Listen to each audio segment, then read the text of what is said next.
तो आइए हम लोग सेक्शन बी को इस वीडियो में सोल्व करते हैं। मेरा पहला यहाँ पे सवाल है 31, जो कि है if the first term of AP is 21 and the common difference is 5, then find the 18th term. अगर मेरे पास पहला टर्म जो है, पहला पद जो है वो 21 है, तो 31 को हम लोग सोल्व करेंगे। लिखेंगे हियर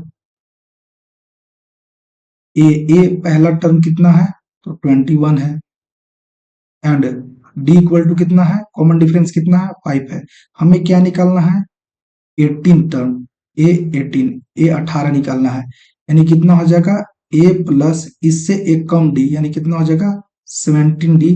तो कितना हो जाएगा, ए का वैल्यू रखेंगे 21 प्लस ये होगा 17 इंटू 5 हो जाएगा 21 प्लस 17 5 से कितना हो जाएगा 85।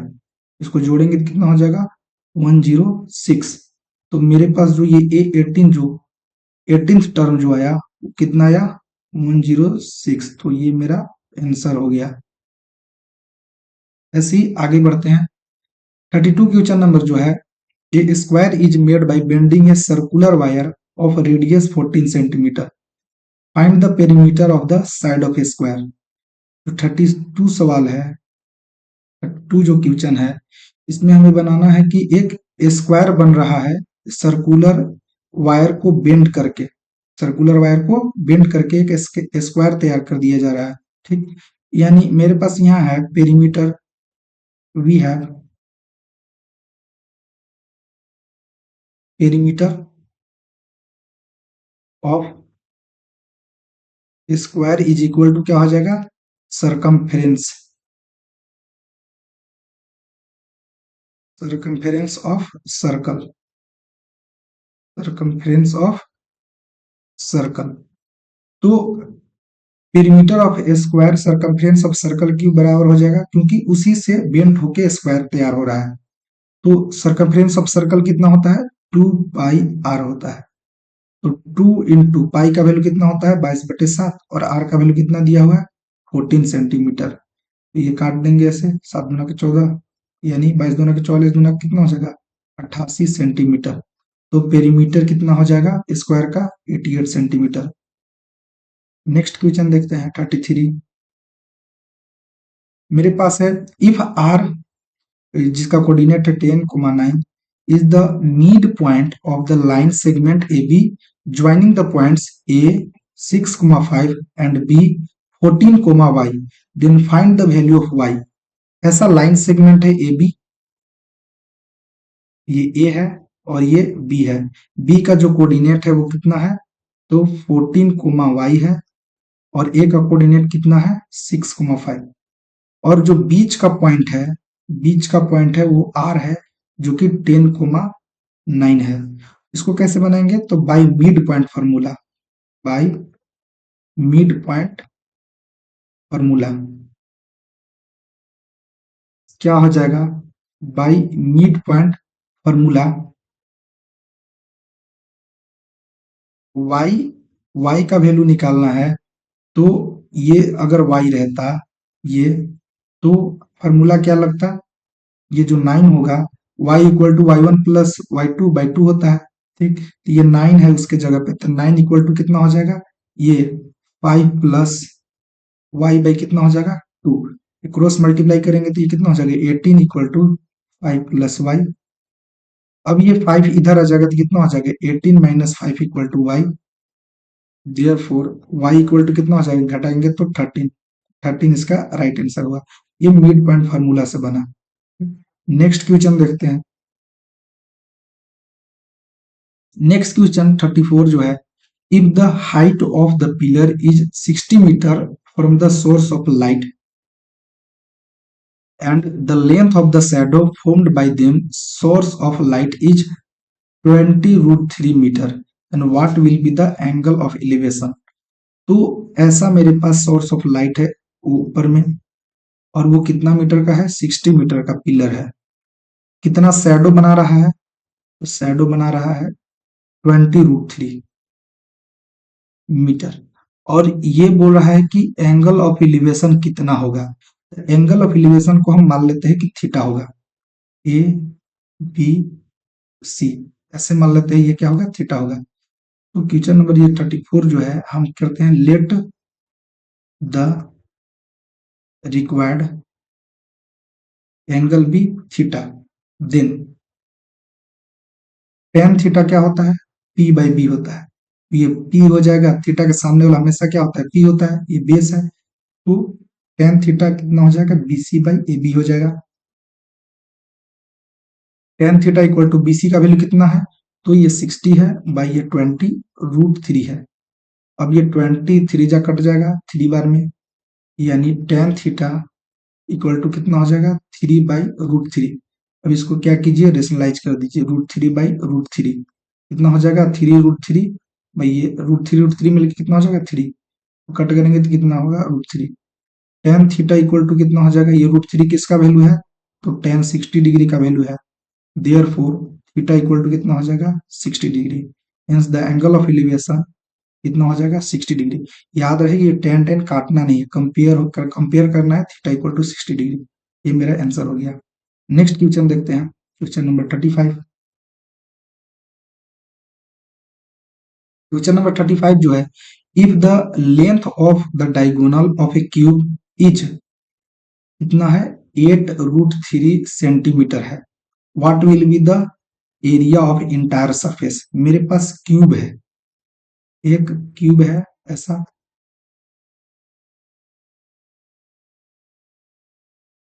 ये क्यूब है, इसका जो डायगोनल है वो गिवन है, length of diagonal of cube, cube का जो डायगोनल है वो गिवन है, जो डायगोनल यहाँ से यहाँ तक वो गिवन है।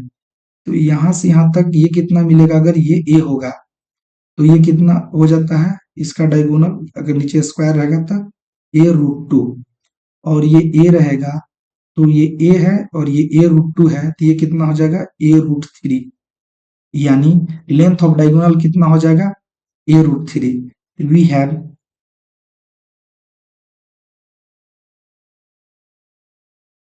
Length of diagonal equal to कितना है, क्यूब का 8√3 सेंटीमीटर है, और हम जानते हैं लेंथ ऑफ डायगोनल कितना होता है, तो a√3 होता है, इक्वल टू कितना हो जाएगा, 8√3 सेंटीमीटर। ये √3 से √3 कैंसिल हो जाएगा, a इक्वल टू कितना मिलेगा, तो 8 सेंटीमीटर। नाउ अब क्या निकालना है, एरिया निकालना है, यानी सरफेस एरिया ऑफ क्यूब निकालना है, total surface area of cube. जो एरिया होगा टीएसए ऑफ क्यूब जो होगा, यानी इंटायर सरफेस का क्यूब कितना हो जाएगा, 6a² हो जाएगा। यानी 6 इंटू ए का वैल्यू कितना है, 8 का स्क्वायर, यानी 6 इंटू 8 जो कितना हो जाएगा, 64। इसको मल्टीप्लाई करेंगे तो 6 चौके 24 के 4, 6 छक 36 और 2 38, इतना सेंटीमीटर स्क्वायर हो जाएगा, यानी 384 centimetre square is the right answer. Next देखते हैं, नेक्स्ट हमें प्रूव करना है, prove that 3√3 is an irrational number. इसको प्रूव करना है, तो आइए इधर पेज में करते हैं, नेक्स्ट पेज में, जो कि क्वेश्चन नंबर कौन सा था, क्वेश्चन नंबर 34 था, 34। तो हमें क्या करना है, प्रूव करना है 3√3 को irrational. Let us assume that 3√3 be a rational number, be a rational number, then there exist then there exist positive integers p and q such that ये 3√3 इक्वल टू कितना हो जाएगा, p बाई q होगा, where p and q are coprime, ऐसे लिख देंगे।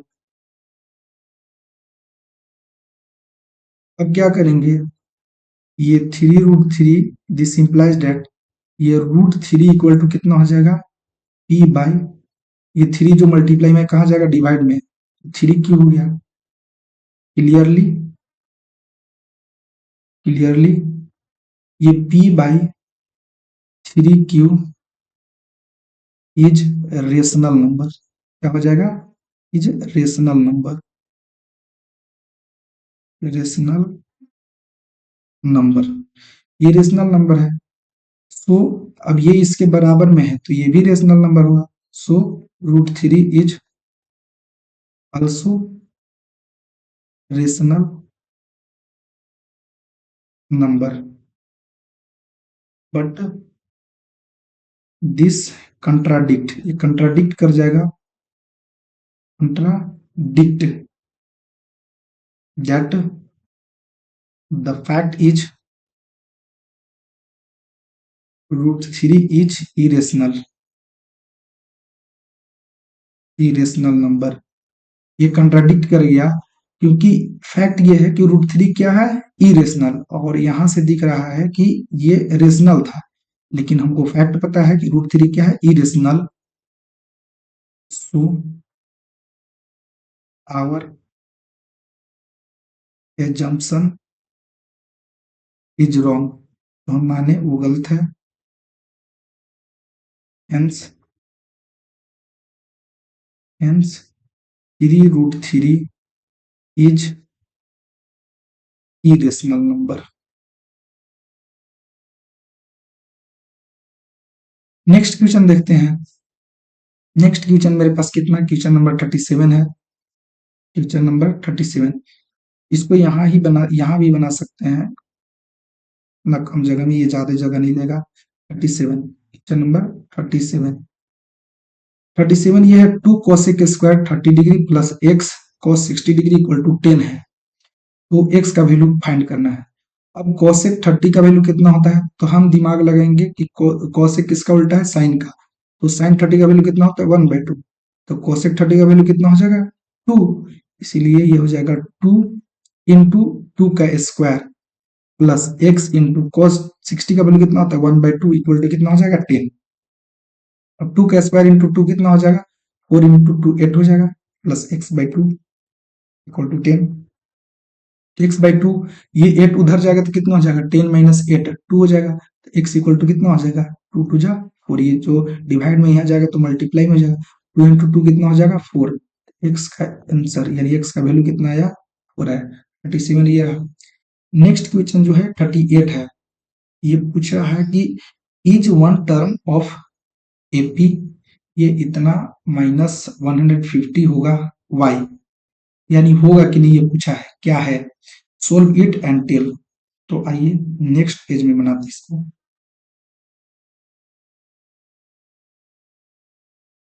मेरे पास AP कितना है, पहले लिख लेते हैं। ईयर ए इक्वल टू कितना हो जाएगा, 11, और डी इक्वल टू कितना हो जाएगा, 8 माइनस 11, 38 क्वेश्चन, 38 सॉल्व।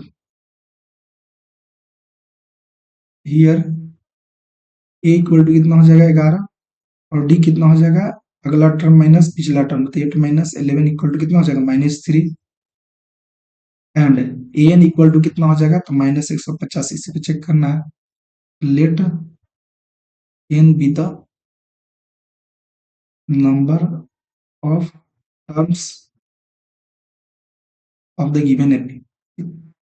अब ए एन इक्वल टू कितना है, -150 है, देन अब एन का फॉर्मूला क्या होता है, A plus N minus 1 into D equal to कितना हो जाएगा, -150, ए का वैल्यू कितना है, 11, यहाँ पे रख देंगे, एन माइनस 1 इंटू डी का वैल्यू कितना है, तो -3 है, equal to -150, N minus 1 into ये -3 इक्वल टू ये -150, ये इधर जाएगा तो कितना हो जाएगा, -11, this implies that N minus 1 equal to कितना हो जाएगा, इसको जोड़ेंगे तो -161 बाई, ये -3 नीचे आएगा तो कितना हो जाएगा, -3, ये जो मल्टीप्लाई में कहा चल गया, डिवाइड में ये माइनस माइनस कट गया, यानी n इक्वल टू कितना हो जाएगा 161/3, ये -1 उधर जाएगा तो कितना हो जाएगा +1, यानी इसको सोल्व करेंगे 161 + 3 यानी 164/3, यानी n का वैल्यू कितना मिला 164 मिला। अब यहाँ पे देख सकते हैं आप कि ये 3 से तो कटेगा नहीं, 6 7 7 4 11 3 से नहीं कट रहा है, तो हम लिखेंगे here n is not integers, n is not integers, या we can say positive integers, so -150 is not any term of the given AP। यहाँ पे n जो है वो कोई इंटीजर नहीं है, इसीलिए हम क्या कहेंगे कि ये जो 150 था -150 वो कोई भी टर्म नहीं होगा, ये जो मेरे पास AP गिवन था, ये जो मेरे पास AP गिवन था कोई भी टर्म नहीं होगा। तो इस वीडियो में हम लोग सेक्शन बी को देखें, नेक्स्ट वीडियो में हम लोग सेक्शन सी को सॉल्व करते हैं।